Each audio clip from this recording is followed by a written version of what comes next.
So the Hornets and Nets game just got finished up, and it's a pretty good game. Uh, it's gonna get a lot of media coverage because of the popular players from both sides of the court, LaMelo, KD, and Kyrie. And yeah, the final score 106-104. Hornets got their first win of the season, and I watched most of the game, and I thought it was a pretty interesting game to watch. I have some pretty significant takeaways from the game, I guess, for the Hornets and for the Nets both. And I'll start with the Hornets, actually. They played well. Hayward played really well. He had 28, 7 and 6 on 60% shooting, so he almost had a triple-double. And he was a majority of the reason why they were able to fend off the Nets, who are arguably the best team in the Eastern Conference. And PJ Washington also had a pretty good game too, and 14 and 12. And last season, he was so underrated. I could be wrong. I don't know if he made a rookie team last year, but he had a pretty good rookie season that was not talked about at all.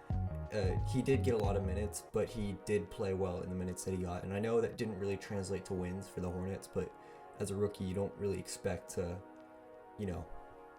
create wins for your team, especially when the ball is not in his hands a majority of the time.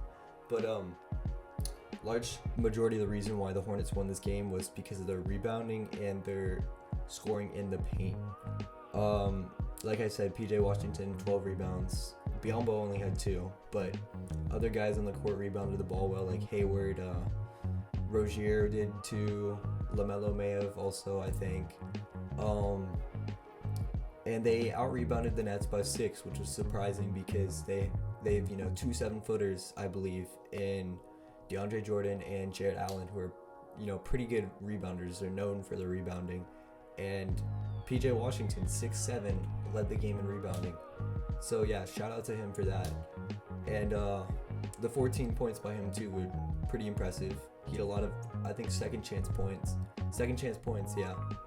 And yeah, it was a good game by the Hornets. It was pretty back and forth for a majority of the game, and I think in the third quarter, the Nets had their biggest deficit for the whole entire season, and it was 6 points, and it turned into 16 in the fourth. And when Steve Nash put KD and Kyrie back on the court together, it went back down to a 2-point lead for the Hornets, and it came down to Kyrie driving for a layup and getting blocked by Biyombo, and then they created a fast break, passed it out to Devontae Graham in the corner, and he hit a 3, and that basically secured the game. And yeah, it was just a really good game for the Hornets. For the Nets, I believe it's their first time in franchise history with 3 20-point per game scorers in the first 3 games. So yeah, that's cool for them, definitely. And I expect more of that from KD and Kyrie.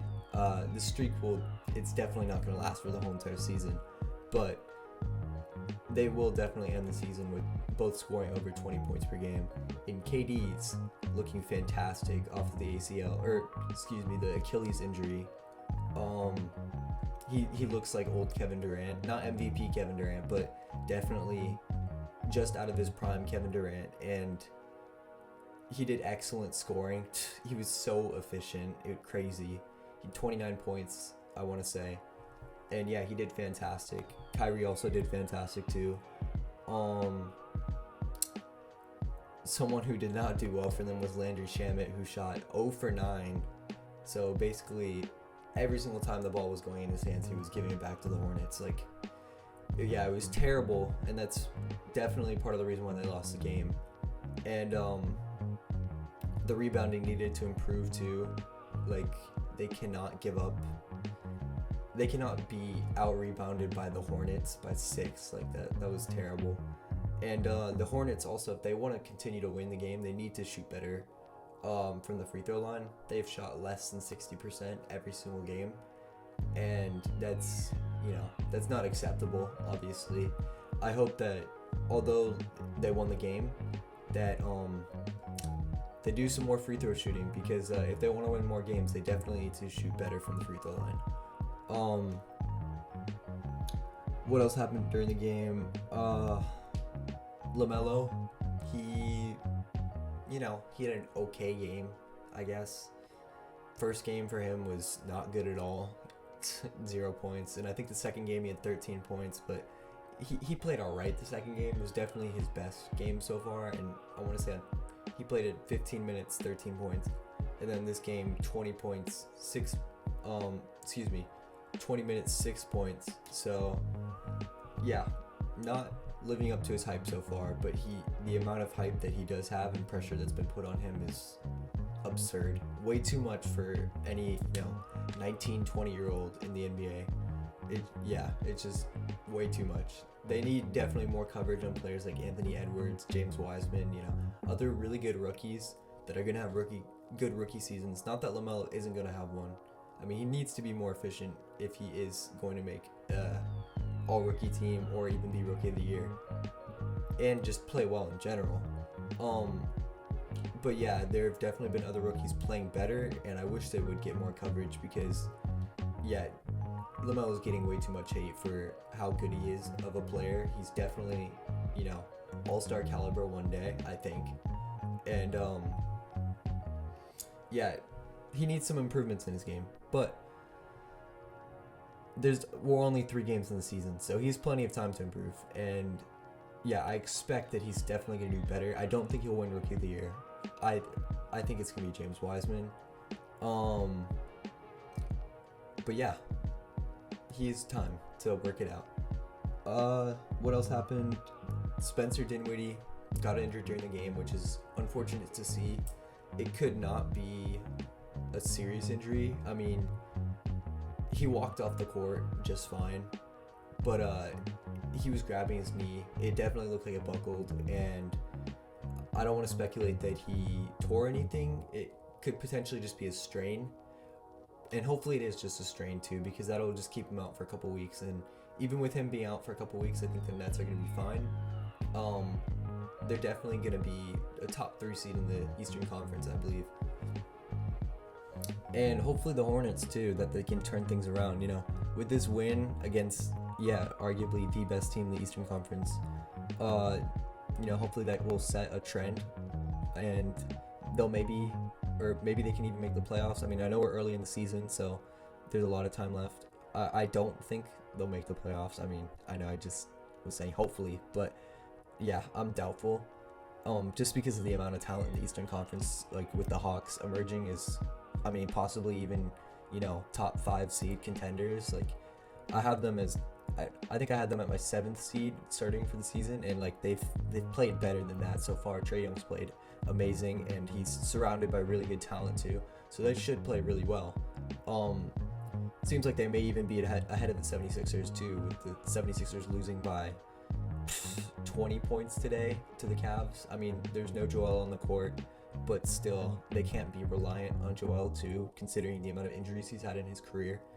And hopefully we'll see maybe a blockbuster trade with James Harden going there. I mean, he just had a pretty good game recently against the Trailblazers, and they lost that game too, which is unfortunate for the Rockets. But they also are missing almost half their roster, and they also need to improve too. But maybe they'll get a good package for James Harden. Maybe that'll project them to be a playoff team as of, like, for now, and maybe even a better team in the future with some picks that they'll get, or young players that'll turn into even better players. But yeah, pretty good game from the Hornets. The Nets definitely need to improve. Prevent scoring as often from the paint. Like, they have 2 really good towers in the paint, and they should not score that much, especially not a team like the Hornets. And turn over the ball less, shoot a little better from 3, and they should be good. And I want to say that they're playing the Grizzlies next, and there's no Jaren Jackson Jr., so Kevin Durant's probably going to go off that game. Maybe even a 40-point game. That's my hot take of the day. But it'll be his first 40-point game in a while too, almost 2 years. So yeah, that was interesting game to watch, definitely, and hopefully the Hornets can turn it around. Hopefully the Nets can prevent losses like that again. Don't want to see Steve Nash lose as often. That was his first loss as a head coach too. But yeah, that was an interesting game to watch, and we'll see what each team holds for the future.